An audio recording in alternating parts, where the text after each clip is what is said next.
Here is the full motivational speech for the title. In every civilization, in every mythic cycle, there arises a figure who does not quite fit. He walks among the people, yet does not belong to them. His words are strange, his gaze distant, his dreams far too large to be understood by those confined to the boundaries of conventional thought. This is the archetype of the outcast visionary, the one who is rejected not because he is wrong, but because he sees too far.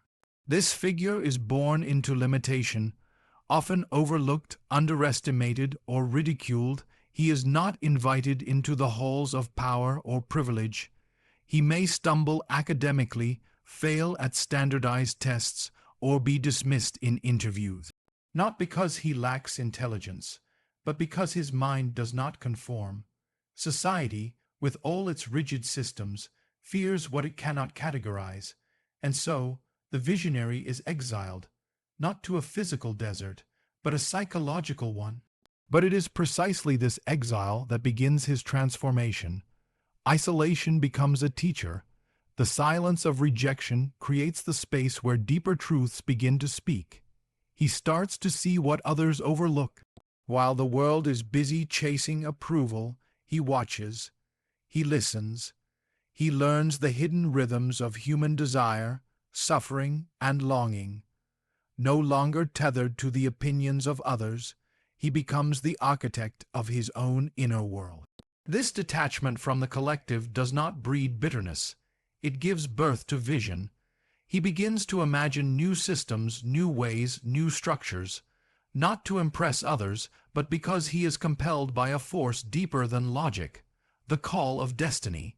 His mind becomes a crucible of strange ideas, foolish to the crowd, but pregnant with the future.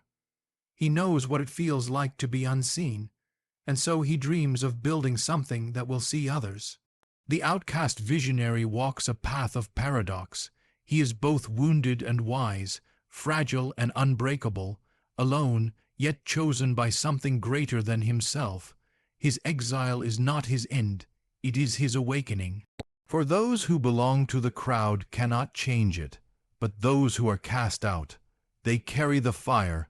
He does not rebel against the system out of hatred.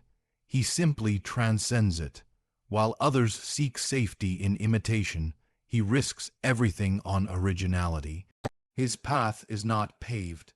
It is carved by the steps he takes into the unknown, and with each step, the world reshapes around him.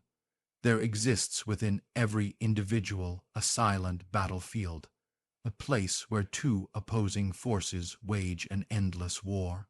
One is fate, the seemingly immovable weight of external conditions, the circumstances into which one is born, the denials, the failures, the closed doors, the scars inherited from history and family. The other is aspiration, the unexplainable longing that stirs deep within, whispering of something more than what is given, more than what is expected, more than what one was ever told was possible. This inner struggle is not a flaw, it is the crucible of becoming. In the man who would one day build something vast from nothing, this war began early. He was handed rejection, ridicule, and limitation. Again and again, reality imposed itself upon him like a wall. You are not smart enough, not fluent enough, not worthy enough. He applied and was refused. He reached out and was ignored. The world, cold and calculated, assigned him a role of insignificance. Yet even as life defined him as small, something within refused to accept that verdict. Aspiration rose, not as arrogance, but as necessity, not as fantasy, but as a call from a deeper place. It came not with promises, but with a demand: rise, even when there is no reason to rise. Try, even when all evidence says you will fail. Speak, even when no one listens. And so he did. But aspiration is not free from pain. For every step forward, fate would retaliate. Every attempt to transcend would be met by a blow, a public failure, a financial loss, a humiliation. The tension between what is and what could be would stretch him until he questioned his sanity. Am I deluded to believe there is more, or is the world blind to what I see? This is the sacred wound of the aspirant, to see what others do not see, to feel the possibility of transformation, yet be chained by the heaviness of the present. The battle is not only external, it is profoundly internal. The psyche becomes the true arena. Within him lived a voice of despair that said, "Give up, accept your lot, be like the rest." But also within him, another voice, quieter but more enduring, replied, "No, you were born to bend fate, to forge something new from what others discard. You are not a prisoner of the given." He lived suspended between these voices, pulled down by gravity, pulled upward by a vision.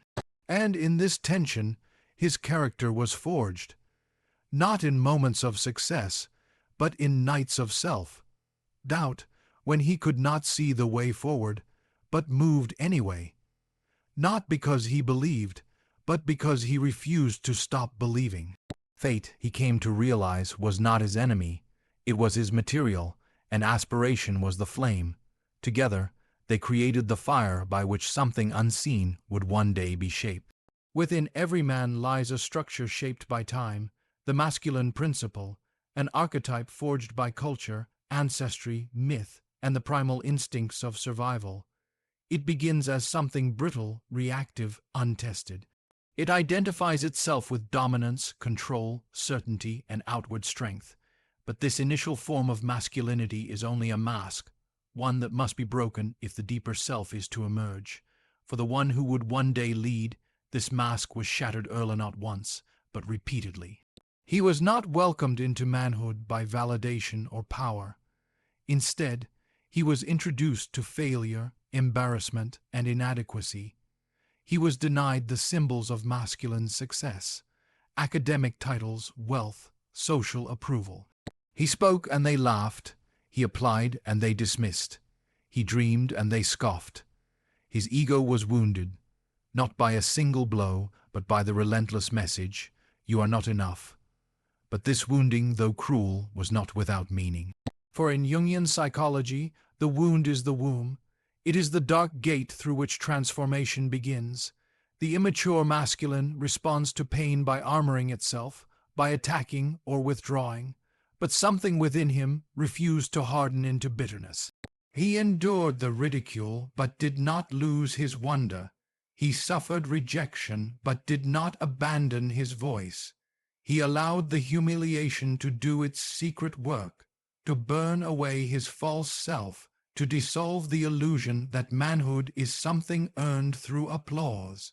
He stood not with bravado, but with trembling courage, and in this trembling something sacred was born. His leadership did not rise from conquest, but from empathy. Having been ignored, he saw those who were invisible. Having been poor, he understood the value of a single opportunity. His masculine energy began to shift, from the impulse to dominate to the desire to build, from the need to be seen to the will to create vision. It was no longer rooted in proving his worth. It became about serving something larger than himself.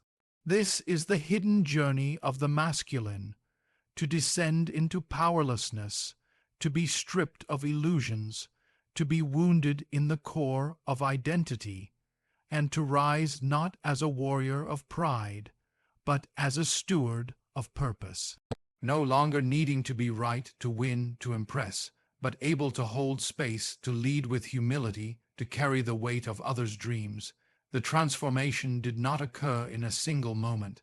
It was slow, painful, invisible to the world, but within his psyche the masculine archetype was being reborn. From steel to soul, from ego to essence. He was no longer chasing greatness.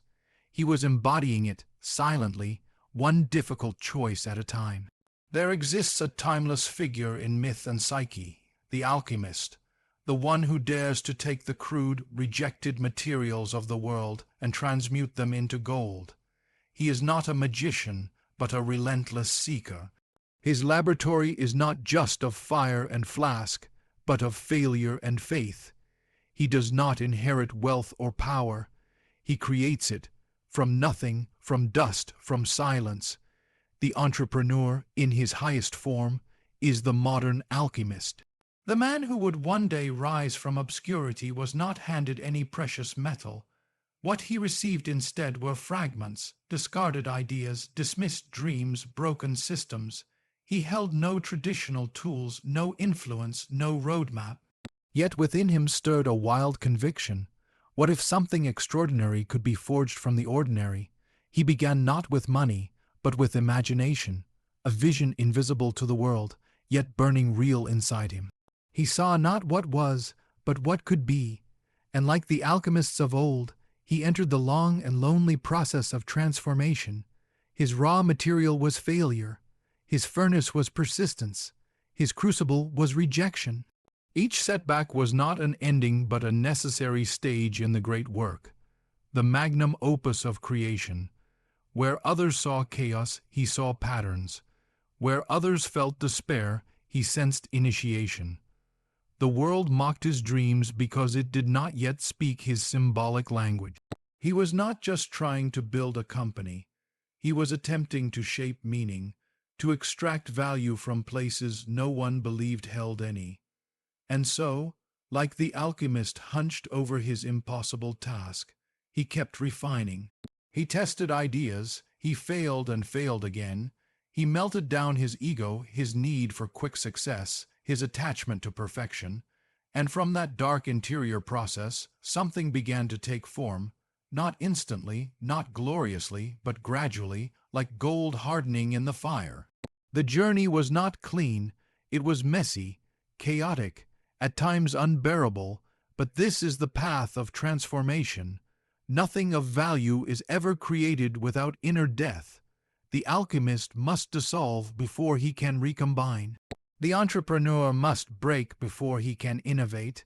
He was not copying the formulas of others. He was synthesizing something wholly new.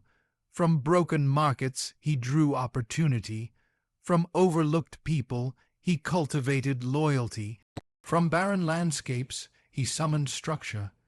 And through this work, his inner world and the outer world began to mirror one another. The venture he built was never just a business. It was a symbol, a living embodiment of belief, forged in the fire of uncertainty. It carried his fingerprints, yes, but more than that, it carried the imprint of his soul's evolution. This is the true myth of entrepreneurship, not a tale of profit, but of transfiguration. The alchemist does not chase gold, he becomes it.